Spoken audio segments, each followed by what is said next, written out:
Ovqatdan keyin sizni uyqu bosadimi? Miya ishlashi sekinlashadi, diqqatni jamlash yanada qiyinlashadi. Va oradan ko'p o'tmasdan yana kofe yoki shirinlikka xohish paydo bo'ladimi? Eng qiziq tomoni nima bilasizmi? Siz energiya olish uchun ovqat yegandingiz.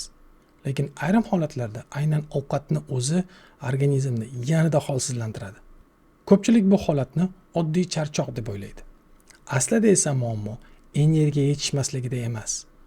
Balki muammo organizmni energiyadan foydalana olmayotganida.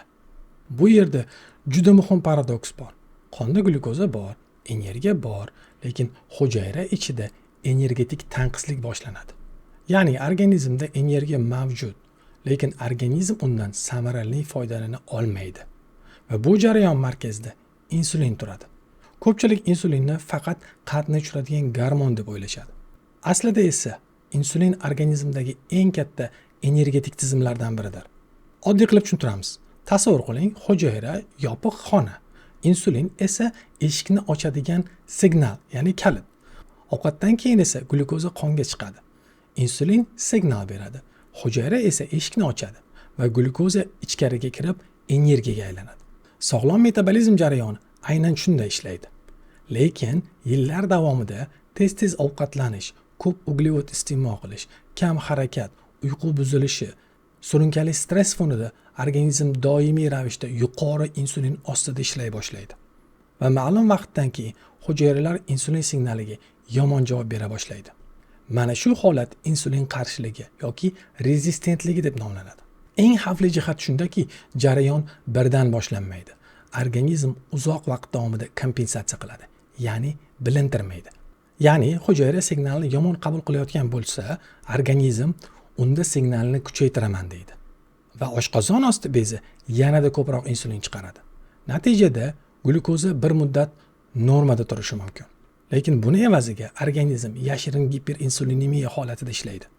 Va aynan shu bosqichda qorin yog'i ko'payishi, energiya tushishi, shirinlikka xohish, ovqatdan keyingi uyquchalik asta-sekin kuchaya boshlaydi. Mana shu holatda katta diagnostik xatoga yo'l qo'yiladi. Ko'pchilik qonda qand normada chiqdi, demak hammasi yaxshi deb o'ylaydi.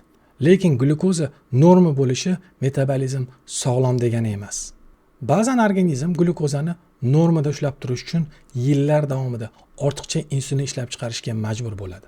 Ya'ni laboratoriyada glyukoza norma, lekin ichkarida organizm haddan tashqari zo'riqish bilan ishlayapti.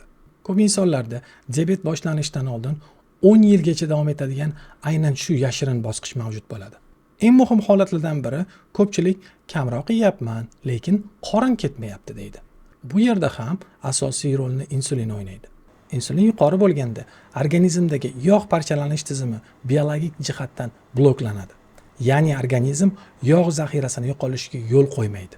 Shu sababli ayrim insonlarda kaloriya kamayadi, vazn vaqtincha tushadi, lekin metabolizm sekinlashadi, energiya pasayadi va qorin yog'i saqlanib qoladi. Muammo iroda sustligida emas, muammo gormonal signal tizimi buzilganida. Bu jarayon markazida yana bir a'zo turadi, jigar. Agar jigarni yog' bosgan bo'lsa, u glyukozani stabil boshqara olmaydi. Natijada insulin ko'p chiqarilishi davom etadi.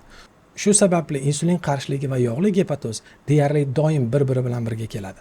Eng xavfli tomoni, insonlar yillar davomida buni sezmasdan yurishadi. Faqat ovqatdan keyingi holsizlik, qorin atrofidagi yog'ning ko'payishi, ertalabki charchoq, shirinlikka bo'lgan kuchli xohish ko'rinishida namoyon bo'lishi mumkin. Shuning uchun metabolik holatni baholashda faqat glyukozaga qarash yetarli emas. Ko'p hollarda och qoringa insulin, och qoringa glyukoza va HOMA-IR deb nomlangan analizlar ancha muhimroq ma'lumot beradi. HOMA-IR organizm insulin bilan qanday ishlayotganini ko'rsatadigan indeks hisoblanadi va aynan shu ko'rsatkich diabet boshlanishidan ancha oldin metabolik buzilishlarni ko'rsatishi mumkin. Lekin bu yerda keyingi juda muhim savol turadi.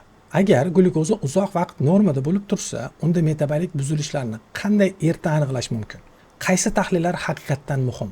Insulin normasi qanday bo'lishi kerak? Va HOMA-IR natijasini odam o'zi qanday tushunishi mumkin? Keyingi videoda biz aynan insulin, HOMA-IR, laboratoriya tahlillari va yashirin metabolik sindromning erta belgilari haqida gaplashamiz. Chunki ko'p hollarda muammo diabet boshlanganda emas, muammo organizm yillar davomida yashirin zo'riqish bilan ishlayotganida boshlanadi.